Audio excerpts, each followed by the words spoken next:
Willkommen bei Deutsch Doppel. Heute haben wir 20 Sätze für dich, um über dich zu sprechen. Abonniere uns und drück die Glocke, damit du keine Folge verpasst. Ich finde es immer spannend, wie unterschiedlich man sich selbst beschreiben kann. Oft beginnen Menschen mit ihrem Namen und wo sie herkommen. Absolut, das ist ein guter Anfang. Viele sagen dann auch gerne, was sie beruflich machen oder studieren. Das gibt gleich ein Bild von der Person.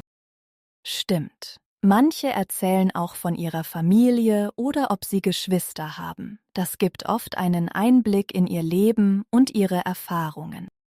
Ja, und dann gibt es die Hobbys. Viele sprechen darüber, was sie in ihrer Freizeit gerne machen. Das kann auch viel über die Persönlichkeit verraten. Genau. Wenn jemand zum Beispiel sagt, ich gehe gerne wandern, dann kann man sich vorstellen, dass die Person gerne in der Natur ist. Oder wenn jemand sagt, ich lese gerne Bücher, dann denkt man vielleicht, dass diese Person eher ruhig und nachdenklich ist.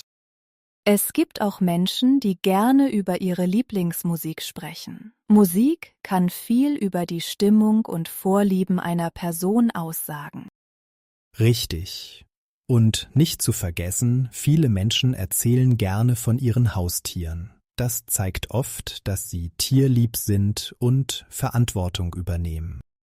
Manchmal erwähnen Leute auch, welche Sprachen sie sprechen. Das kann interessant sein, besonders wenn man in einem anderen Land lebt oder viel reist.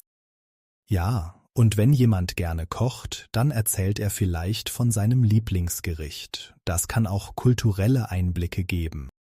Das stimmt. Oft fragen Menschen auch nach den Lieblingsfilmen oder Serien. Das kann zeigen, welchen Humor oder welches Drama jemand mag. Und wenn jemand gerne Sport macht, sagt er vielleicht, ich spiele Fußball oder ich gehe schwimmen. Das verrät viel über die Energie der Person. Ich habe auch bemerkt, dass viele Menschen gerne ihre Ziele oder Träume teilen. Das zeigt, was ihnen wichtig ist und woran sie arbeiten.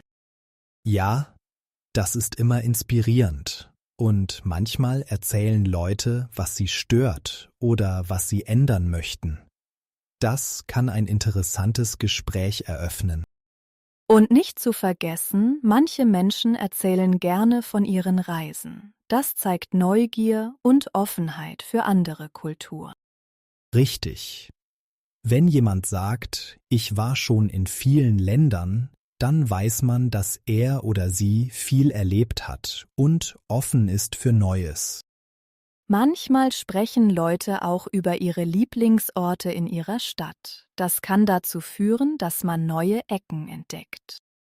Und natürlich, viele Menschen erwähnen ihre Lieblingsjahreszeit oder ihr Lieblingswetter. Das zeigt oft, was sie genießen und wie sie am liebsten ihre Zeit verbringen.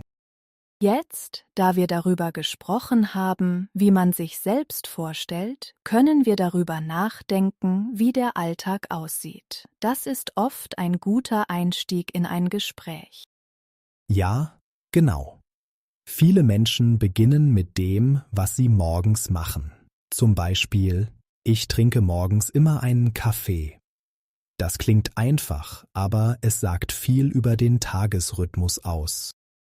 Und dann geht es oft weiter mit der Arbeit. Man könnte sagen, ich arbeite von 9 bis 5.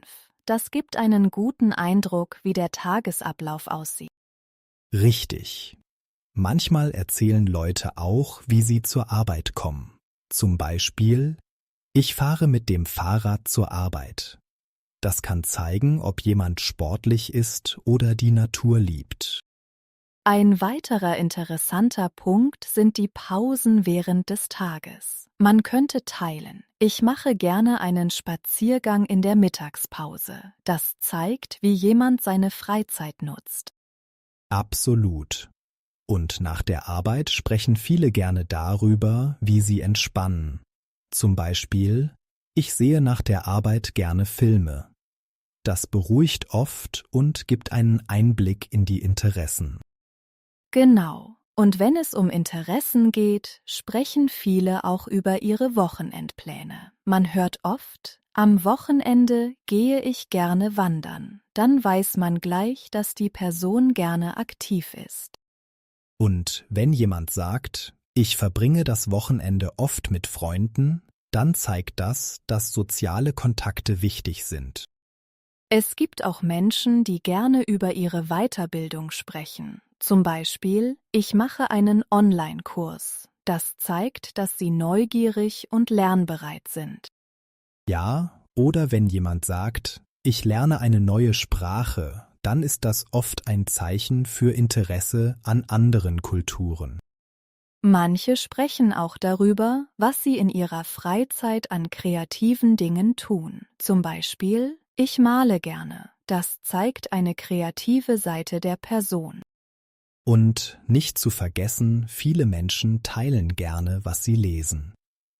Ich lese gerne Krimis, kann viel über die Vorlieben und Interessen verraten.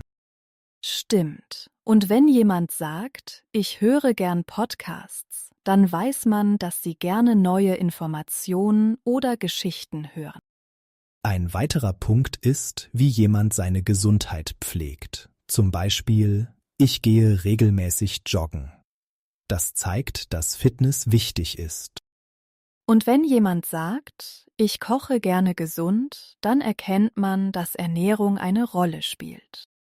Es gibt auch Menschen, die über ihre ehrenamtliche Arbeit sprechen. Das zeigt oft, dass sie gerne helfen und sich engagieren. Ja, und wenn jemand sagt, ich arbeite mit Kindern, dann zeigt das Geduld und Freude an der Arbeit mit Menschen. Interessant ist auch, wenn jemand sagt, ich spiele ein Instrument. Das verrät, dass sie musikalisch sind und vielleicht schon lange üben. Und wenn jemand über seine Haustiere spricht, zeigt das, dass sie tierlieb sind. Zum Beispiel, ich habe einen Hund. Genau, Haustiere sind oft ein großes Thema und manchmal erzählen Leute, dass sie gerne reisen. Ich plane meine nächste Reise. Klingt nach Abenteuerlust. Das ist immer spannend und es führt oft zu weiteren Gesprächen über Orte und Erfahrungen. Manchmal will man nicht alles gleich erzählen, oder? Da gibt's so einige Sätze, die man nutzen kann, um etwas zurückhaltender zu bleiben. Ja, absolut. Ein einfacher Satz wie das ist eine lange Geschichte kann schon viel sagen, ohne Details zu verraten. Es zeigt, dass es mehr zu erzählen gibt, aber jetzt nicht der richtige Moment ist. Genau. Oder man könnte sagen, ich habe viel zu tun im Moment. Das erklärt, dass man beschäftigt ist, ohne ins Detail zu gehen. Es läuft ganz gut ist auch so ein Satz. Er ist positiv, aber sehr allgemein und lässt Raum für mehr, wenn man später mehr erzählen möchte. Und das erzähle ich dir ein andermal ist eine freundliche Art zu sagen, dass man jetzt nicht mehr darüber sprechen möchte. Es zeigt Interesse, aber auch eine Grenze. Richtig. Oder man sagt einfach, nicht viel Neues bei mir. Das hält die Konversation offen, ohne zu tief zu gehen. Manchmal reicht auch ein einfaches Alles in Ordnung. Es ist beruhigend und gibt nicht viel Preis. Wenn jemand nach Plänen fragt, könnte man sagen, ich habe noch nichts entschieden. Das zeigt, dass man flexibel ist, ohne Details zu verraten. Und bei Fragen zu persönlichen Themen kann, das ist privat, hilfreich sein. Es setzt eine klare Grenze, ohne unhöflich zu wirken. Ich arbeite daran ist auch ein nützlicher Satz. Er zeigt, dass man etwas verfolgt, ohne Details darüber zu teilen. Genau. Und wenn es um Gefühle geht, kann man sagen, es geht mir gut. Das ist positiv und allgemein. Ich nehme es, wie es kommt, ist ein Satz, der zeigt, dass man entspannt mit der Situation umgeht, ohne viel zu erklären. Oder ich habe gerade viel im Kopf. Das ist eine Art zu sagen, dass man beschäftigt ist, ohne ins Detail zu gehen. Manchmal ist „Es ist kompliziert“ die beste Antwort. Es deutet auf mehr hin, ohne alles auf den Tisch zu legen. Und darüber muss ich nachdenken zeigt, dass man sich noch nicht festlegen möchte.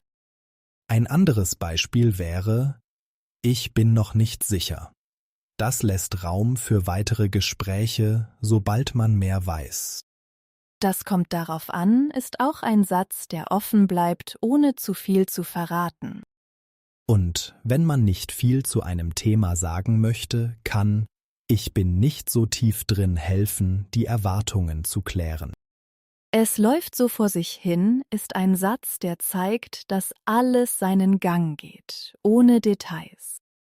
Wenn jemand nach Freizeit fragt, könnte „Ich mache, was mir Spaß macht“ allgemeine Neugier befriedigen, ohne zu viel zu teilen. Und manchmal ist einfach, es ist alles in Ordnung, genau das Richtige, um ein Gespräch zu beenden oder die Richtung zu ändern.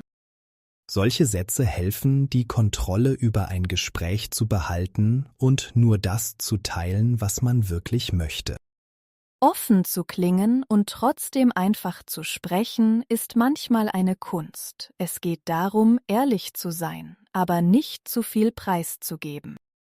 Ja, das stimmt. Man kann zum Beispiel sagen, „Ich arbeite an einem Projekt, das mir wichtig ist“. Das zeigt Engagement, ohne zu viele Details. Oder man sagt, ich bin gerade auf der Suche nach neuen Herausforderungen. Das klingt offen und positiv, ohne zu konkret zu werden. „Ich habe gerade viel vor“ ist auch so ein Satz. Er zeigt, dass man beschäftigt ist, ohne alles im Detail zu beschreiben. Genau. Und wenn es um Veränderungen im Leben geht, könnte man sagen, es tut sich einiges bei mir. Das klingt spannend und offen. Ein weiterer Satz könnte sein, „Ich freue mich auf das, was kommt“. Das zeigt Optimismus, ohne ins Detail zu gehen. Und für persönliche Entwicklungen kann man sagen, ich versuche mich weiterzuentwickeln. Das ist positiv und offen. Wenn jemand nach Plänen fragt, kann „Ich habe ein paar Ideen“ eine offene, aber einfache Antwort sein. Es gibt viel Neues zu entdecken, ist auch ein Satz, der Interesse weckt, ohne zu viel zu verraten. Genau. Wenn man über seine Wünsche spricht, kann man sagen, „Ich arbeite an meinen Zielen“. Das zeigt Motivation und Offenheit. Und wenn es um Entscheidungen geht, könnte man sagen, ich überlege noch. Das hält die Tür für weitere Gespräche offen. „Ich lasse vieles auf mich zukommen“ zeigt, dass man flexibel ist und offen für Veränderungen. Ein Satz wie ich bin neugierig auf das, was die Zukunft bringt, zeigt Offenheit, ohne konkrete Pläne zu teilen. „Ich bin bereit für neue Erfahrungen“ ist auch eine Möglichkeit, offen zu klingen, ohne zu viel zu erzählen. Wenn es um Beziehungen geht, kann man sagen, ich lerne neue Menschen kennen. Das ist offen und freundlich. „Ich bin gespannt auf die nächsten Schritte“ zeigt, dass man Interesse hat, ohne alles vorwegzunehmen. Ich bin offen für neue Möglichkeiten, ist ein Satz, der positiv klingt und Raum für vieles lässt. Und wenn man über die eigene Entwicklung spricht, könnte man sagen, „Ich finde gerade meinen Weg“. Das ist offen und ehrlich. Es ist wichtig, bei all dem offen zu wirken und trotzdem die Kontrolle über das Gespräch zu behalten. Danke, dass ihr heute dabei wart. Wir hoffen, es hat euch gefallen und ihr habt etwas gelernt. Schreibt uns eure Gedanken in die Kommentare, vielleicht mit einem Satz aus unserem Gespräch. Ja, wir freuen uns auf eure Rückmeldungen. Vergesst nicht, unseren Podcast zu liken, zu abonnieren und die Glocke zu drücken, damit ihr keine Folge verpasst. Bis bald. Das Gespräch. Das Gespräch mit ihm war sehr angenehm. Wir hatten ein langes Gespräch über unsere Pläne. Die Kontrolle. Ich möchte die Kontrolle über meine Finanzen behalten. Er hat die Kontrolle über die Situation verloren. Das Projekt. Das Projekt ist sehr wichtig für unsere Firma. Sie arbeitet hart an ihrem neuen Projekt. Die Herausforderung. Jeden Tag eine neue Herausforderung. Die Herausforderung hat sie motiviert, besser zu werden. Die Möglichkeit. Es gibt viele Möglichkeiten, die wir erkunden können. Ich freue mich über die Möglichkeit, mit dir zu arbeiten.